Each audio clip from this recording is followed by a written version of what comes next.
कौशिकीताई, हा? झालेल्या सगळ्या गोष्टी माझ्या कानावर आल्या,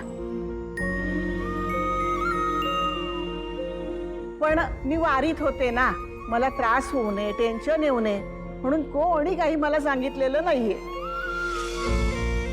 पण आता त्यांचा संसार आहे, ते व्यवस्थित करतायत ना. आणि उगाच घरातल्या गोष्टी बाहेर जायला नकोत, घरातच राहिलेल्या बऱ्या असतात. नाही, तुम्ही म्हणताय ते अगदी बरोबर आहे. घरातल्या गोष्टी घरातच राहायला हव्यात.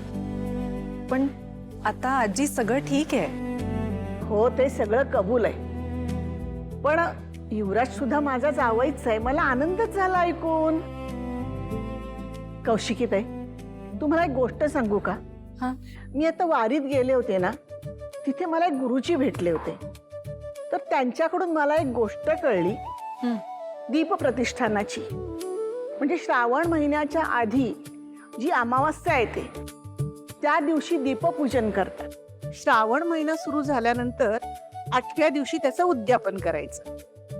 ही अशी पूजा केल्यामुळे घरात शांतता राहते, घरातली नकारात्मक शक्ती नाहीशी होते.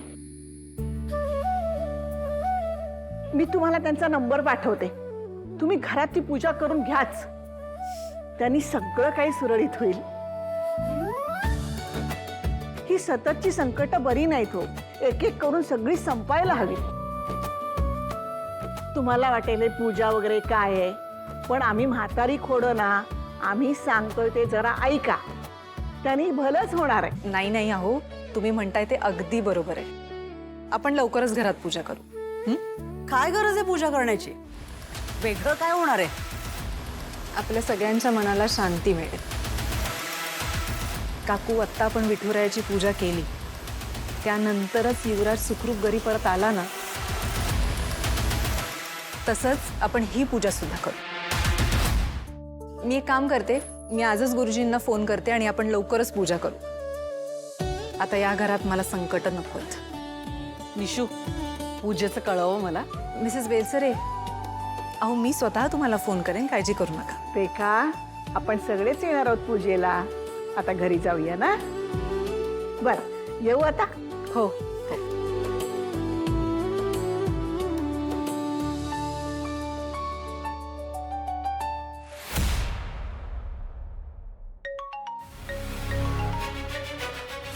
हॅलो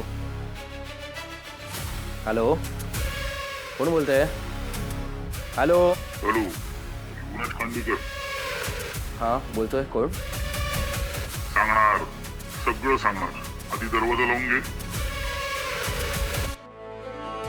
कोण बोलतंय? दरवाजा.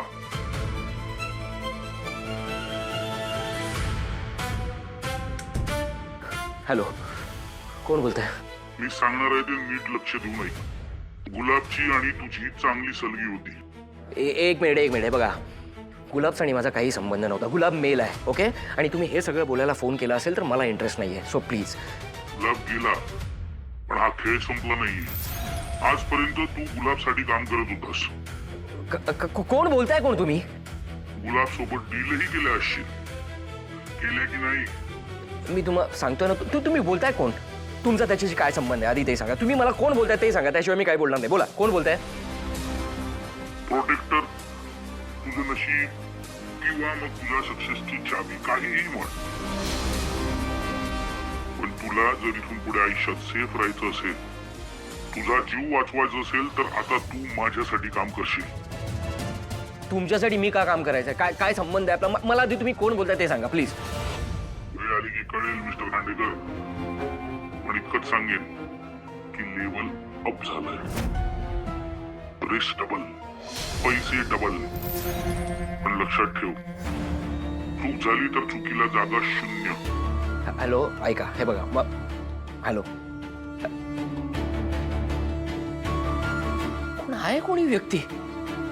आणि आय एम शुअर या व्यक्तीला माहीत नसणार की माझा आणि गुलाबचा काहीतरी संबंध होता. पण आता न्यूजमध्येही सगळीकडे आहे, त्यामुळे अंदाज लावला असेल आणि ह्या गोष्टीचा ही व्यक्ती गैरफायदा घेते. पण युवराज, याचा फायदा तुला पण तर आहे ना. पैसे डबल म्हणाली ती व्यक्ती. एक मिनिट, हीच तर व्यक्ती नाही आहे ना जिने मला लॉकअप मधून बाहेर काढलं? आणि तसं असेल तर ही व्यक्ती जसं म्हणते तसं मला करावं लागेल, हिच्यासोबत काम करावं लागेल. पण या व्यक्तीला कसं माहित की दरवाजा उघडा होता? ही व्यक्ती म्हणजे लक्ष नाही ना ठेवत आहे की अंदाज लावला? बरोबर आहे, एवढी कॉन्फिडेन्शियल गोष्ट सांगायची असेल तर या व्यक्तीने अंदाज लावला असेल की दरवाजा उघडा असेल. पण जे काही असो, आता खरंच गेम लेवल अप झालाय. येस युवराज, आता गुलाबच्या बापाशी भेट होणार आहे तुझी. ओके युवराज. कोण समजते हो तुमच्याही स्वतःला? हा, माझ्या मुलीच्या घरी गेले होते ना राहायला मी, मग काय करत होती माझ्या मागे यायची? नाही, पण स्वतःची मनमानी करायची सवय आहे ना, ती करणारच. नको त्या आगाऊपणा करायचं सुचतो यांना. कायम असंच वागणार माझ्या बरोबर, मला पाण्यात बघणार. चांगलंय. काय रे माधवा, कसले पैसे दिलेस? अगं आजी, आपण पैसे जिंकलो. कसली पैस? बोला ना नमास. आजी तुला परत घरी घेऊन येणार की नाही याच्यावर मी आणि बाबांनी पैस लावली होती आणि मी आजीच्या बाजूने होते. सो माझ्यामुळं पैसे जिंकलेस का नाही? अर्धे पैसे मला ट्रान्सफर करायचे. ओके. तुम्हाला तर कुठल्या गोष्टीचं गांभीर्य नाहीच आहे. नमा, तुला तरी काही लाज? हा, अगं तुझ्या बहिणीची काय अवस्था झाली होती तिकडे आणि पैसा लावतेस इकडे. अगं सगळं नीट झालं होतं की नाही आता? मग परत तिथे राहायची काय गरज होती? माझ्या मुलीच्या घरी गेले होते ना मी. आणखी 2 दिवस राहिले असते तर काय बिघडलं असतं? लोकांच्या घरी येऊन तमाशा करायची सवय आहे तुम्हाला. आत्ता कसं बोललीस? लोकांचं घर आहे की नाही ते?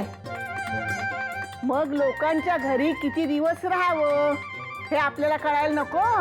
आता काळजीपोटी विचारपूस करायला 1 दिवस गेलं, विचारपूस करून परत आलं, बस झालं ना. पण असं तिथे तळ ठोकून बसणं यापुढे मला चालणार नाहीये, सांगून ठेवते. आणि जर गेलीसच ना तर तिकडेच राहायचं, परत तिकडे यायचं नाही. अहो बघत काय बसलाय, बोला ना काहीतरी. रेखा, अगं निशीचा संसार निशी बघेल ना. आपल्याला काय करायचंय? आपल्याला या वयात घरातून बाहेर पण अजिबात शक्य होणार नाही. धन्य धन्य. आणि हो, त्या कौशिकी ताईंनी घर शांत राहावं म्हणून पूजा ठेवली आहे. मी नेमकी उद्याच ठेवली आहे. निशीने कळवलं नाही मला तसं. काय हो, तिने जरी काही सांगितलं ना तरी तू तिथे यायचं नाही. फक्त मी, काव्य आणि नमा तिथे धावती भेट देऊन येणार आहोत. काय समजलं? हो. बाबा मी येते. फायनली तुमच्या आईने करून दाखवला. नमा नमा, अगं जाऊ दे ना. काय जाऊ दे हो? हा, तिलाही तेच हवंय बघा. ती मस्करी करते माझी. तुम्हाला तर काही पडलेलंच नाहीये. घरावर आलेली संकट वाचवण्यासाठी आपल्याला सुमीने पूजा करायला सांगितली. कौशिकीताई तयार पण झाल्या, पण त्यांना हे कोण सांगेल की या घरावरचं संकट याच घरात मुखवट्याच्या मागे लपलेलं आहे. जे संकट फक्त या घरासाठीचं नाहीये, संपूर्ण समाजावरचं संकट आहे.